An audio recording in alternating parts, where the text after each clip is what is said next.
है कि ढलती नहीं, हसरत वो शय है कि निकलती नहीं, मतलूब तो हर रोज़ बदल जाते हैं, कमबख्त ये तलब है कि बदलती नहीं।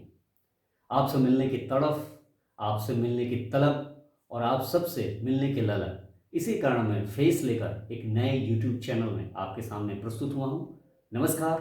बिल्कुल न्यू स्टडी थेरेपी के साथ ये educational channel Arun teach math में आप सभी का बहुत बहुत स्वागत है। मित्रों, हम सब जीवन में एजुकेशन प्राप्त करते हैं, शिक्षा ग्रहण करते हैं, ज्ञान प्राप्त करते हैं, लेकिन हमारी ये शिक्षा केवल योग्यता तक सीमित रह जाती है। अर्थात हम कभी 12th, कोई ग्रेजुएशन करता है, कोई पोस्ट ग्रेजुएशन करता है और आगे की पढ़ाई जारी रखता है, लेकिन वो केवल क्वालिफिकेशन के अंतर्गत ही आती है। अब इसके बाद यदि हम अपनी कैरियर को चुनना चाहें तो कैरियर चुनने के लिए हमें स्किल की ज़रूरत पड़ती है, यानी प्रशिक्षण की ज़रूरत पड़ती है। प्रशिक्षण हमें स्किल्ड करता है, दक्ष बनाता है, क्षमता प्रदान करता है। तो आइए हम समझेंगे इस यूट्यूब चैनल से कि हम आगे अपने जीवन में कोई भी कैरियर चूज करते हैं तो उसमें किस तरह की तैयारी की ज़रूरत है। हालांकि हम हायर एजुकेशन, हायर क्वालिफिकेशन लेकर, बहुत सारी डिग्रियां लेकर हम समाज में जी रहे हैं, लेकिन हमें ये पता नहीं कि हमारी ये क्वालिफिकेशन किस स्तर की स्किल को बनाती है या स्किल को पैदा करती है।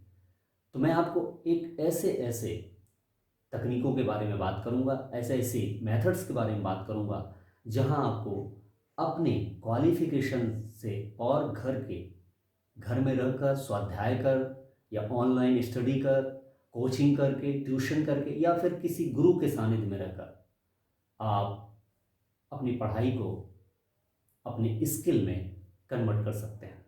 इसके लिए आपको क्या करना पड़ेगा? देखिए, आपने जितनी भी क्वालिफिकेशन ली है, चाहे वो 12th ली हो, ग्रेजुएशन किया हो, मित्रों इस Arun teach math new channel में आपको कहीं भी कोई ट्रिक्स या टिप्स के बारे में नहीं बताऊंगा, बल्कि आपको कंप्लीटली जिनमें एक एब्सोल्युटली मेथड्स के बारे में, प्रिंसिपल्स के बारे में और तकनीकों के बारे में बात करूंगा। तो आइए हर एपिसोड को आप देखिए, पूरे मनोयोग से देखिए, आपको कहीं ना कहीं आपकी काम की चीज़ें मिलेंगी। मैं बात कर रहा था, आप स्क्रीन की तरफ देखें, आपने जो एजुकेशन प्राप्त की है या क्वालिफिकेशन आपने ली है उसमें भाषा सीखी है, आपने आपने मैथमेटिक्स के कुछ ट्रीटमेंट्स उसके बारे में सीखा है और कुछ जनरल नॉलेज प्राप्त किया है। लेकिन यदि आपको कंप्लीटली किसी भी कॉम्पिटिशन्स में बैठना है तो 3 चीज़ें आपको जरूरत पड़ेगी। क्या? सबसे पहले लिटरेसी, जो लैंग्वेज है, लैंग्वेज, ये लैंग्वेज यदि हम हिंदी भाषी प्रदेश के हैं तो 2 हो सकते हैं, हिंदी एंड इंग्लिश। इंग्लिश ये हो गया। दूसरा न्यूमरेसी, जिसको मैथमेटिक्स भी बोलते हैं, अंकीय क्षमता, अंकीय दक्षता और ये भाषाई दक्षता। और तीसरा जो मैंने नाम दिया सुप्रीमेसी,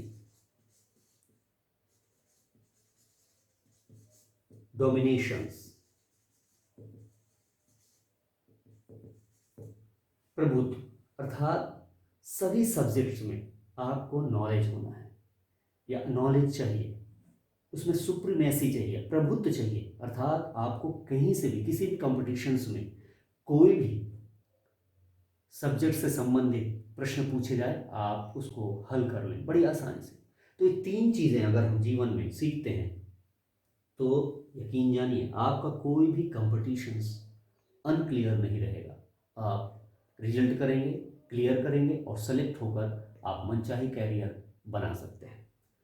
यहाँ सबसे पहले ध्यान देना है कि आखिर ये लिटरेसी, न्यूमरेसी और सुप्रीमेसी, हमने तो स्कूल्स पढ़ाई की, कॉलेज पढ़ाई की, यूनिवर्सिटी में पढ़ाई की, क्या फिर से जाना पड़ेगा?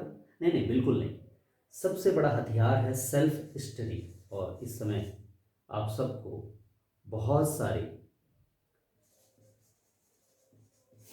उपहार के रूप में समय मिला हुआ है, घर में बैठे हुए हैं, आप सेल्फ स्टडी करिए, स्वाध्याय करिए। इससे बड़ा कोई भी गुरु नहीं हो सकता। आप अपने से पढ़ाई जरूर करिए, जिसको सेल्फ स्टडी बोलते हैं, स्वाध्याय कहते हैं। आप यूट्यूब चैनल देख सकते हैं, किसी से ऑनलाइन टीचर से जुड़कर उसे गुरु बना सकते हैं। आप किसी भी तरह से घर में बैठकर सीख सकते हैं। ये लिटरेसी में दो भाषाओं के बारे में बात करेंगे, एक हिंदी, दूसरी इंग्लिश। चूँकि हमारी मातृभाषा हिंदी है और चूँकि इंटरनेशनल लैंग्वेज जो कि हर पढ़ाई के लिए, हर परीक्षा के लिए आवश्यक है, वो इंग्लिश, तो हम इसके बारे में पूरी जानकारी प्राप्त करेंगे। और न्यूमरेसी, मैथमेटिक्स, ये तो आपको पता है, आपकी आउटकम लर्निंग कितनी होनी चाहिए। आप 12th पढ़े हैं तो कितनी होनी चाहिए, ग्रेजुएशन किया है तो कितनी होनी चाहिए, पोस्ट ग्रेजुएशन किया है तो कितनी। इस सारी आउटपुट या आउटकम लर्निंग के अनुसार ही हम इसकी तैयारी करेंगे। फिर आता है सुप्रीमेसी, जीएस, इसको जनरल स्टडी भी बोलते हैं। दुनिया की तमाम तरह की जानकारियाँ जो कि वास्तविक रूप से हर परीक्षाओं में, हर कंपटीशन में ये जरूर पूछा जाता है। आपको मैथमेटिक्स, हिंदी, संस्कृत, इंग्लिश, तो ये न्यूमरेसी और लिटरेसी से आ गई। लेकिन ज्योग्राफी, साइंस में आपका फिजिक्स हो गया, केमिस्ट्री हो गई, बायोलॉजी हो गई, एग्रीकल्चर हो गया, एटमॉस्फेयर से संबंधित हो गई, एनवायरमेंटल साइंस हो गई, तो ये तमाम तरह के जो सब्जेक्ट्स हैं उसके बारे में भी हमें जानकारी प्राप्त करना है। मैं कुछ रिकमेंड करूँगा, आप यूट्यूब चैनल देखते हैं, उसमें आप लिटरेसी में हिंदी और इंग्लिश, मैं भी देखता हूँ, आप भी ज़रूर देखें, या फिर जो भी आप चैनल देखते हैं देखें। मैं जो देखता हूँ हिंदी में, विष्णु सर का, विष्णु एटीपी नाम का एक चैनल है, वो आप देखें ज़रूर। और इंग्लिश में श्री धर्मेंद्र सर जी का। और न्यूमरेसी का तो मैंने अभी तक कोई यूट्यूब चैनल में देखा नहीं, क्योंकि कोई ऐसी इसमें कोई कठिनाई या कोई मज़ेदार चीज़ें मुझे नहीं पता चली, फिर भी आगे देखूंगा। लेकिन सुप्रीमेसी जिसको कहते हैं प्रभुत्व, तो मैं कहूँगा कि आप सब खान सर का यूट्यूब चैनल जरूर देखें। Khan sir GS research centre जो उन्होंने खोला हुआ है, वाकई बहुत ही फायदेमंद भी है हर कंपटीटर्स के लिए, हर स्कॉलर के लिए, हर स्टूडेंट्स के लिए। तो आइए जुड़ते हैं, आज शुरुआत कहाँ से करेंगे। आज हम केवल इस चैनल के बारे में एक इंट्रोडक्टरी ये वीडियो बना रहे हैं, जिसको इंट्रो भी आप कह सकते हैं। आगे के एपिसोड में आपको सारे सब्जेक्ट से संबंधित, स्किल से संबंधित सारे टेक्निक्स, सारे मेथड बताए जाएंगे। अब आपको करना क्या है, आप लिटरेसी, न्यूमरेसी की हमने बात कर दी, लेकिन ये कैसे करेंगे। इसके लिए सबसे पहले तो आप अभी से एक डायरी बनाना शुरू कर दीजिए। जी हाँ, डायरी। आप अगर डायरी बनाएंगे तो क्या होगा, दिनचर्या नहीं लिखना, आपको ज़िंदगी में जितनी भी चीज़ें जो लगता है कि ये नई चीज़ है या जानकारी है या नॉलेज है, कोई स्किल है, तो उसे लिख लेना है। उस डायरी में रेंडम में लिखना है, कोई आवश्यक नहीं है कोई राइटिंग बना के लिखना है या कोई हर पेज में नंबरिंग करके लिखना है। आप जिस तरीके से आपका मन करता हो, ये आपकी स्किल भी है और आपकी दक्षता और क्षमता को भी दर्शाएगा। आप डायरी जरूर बनाइए और हर डायरी में उन तमाम चीज़ों को लिखे, चाहे वो इंग्लिश का हो, हिंदी का हो, मैथमेटिक्स का हो, ज्योग्राफी का हो, साइंस का हो, किसी सब्जेक्ट से संबंधित। आप न्यूज़पेपर पढ़ रहे हैं, न्यूज़पेपर में बहुत सारी चीज़ें नॉलेज लेवल आपको मिल जाती है, उस नॉलेज को आप लिख सकते हैं, अपनी डायरी में लिख सकते हैं। आप मैथमेटिक्स में कोई ऐसी चीज़ें हैं, मेथड्स है, आपको लगता है कि याद रखना है, टीवी में कुछ देखते हैं, वो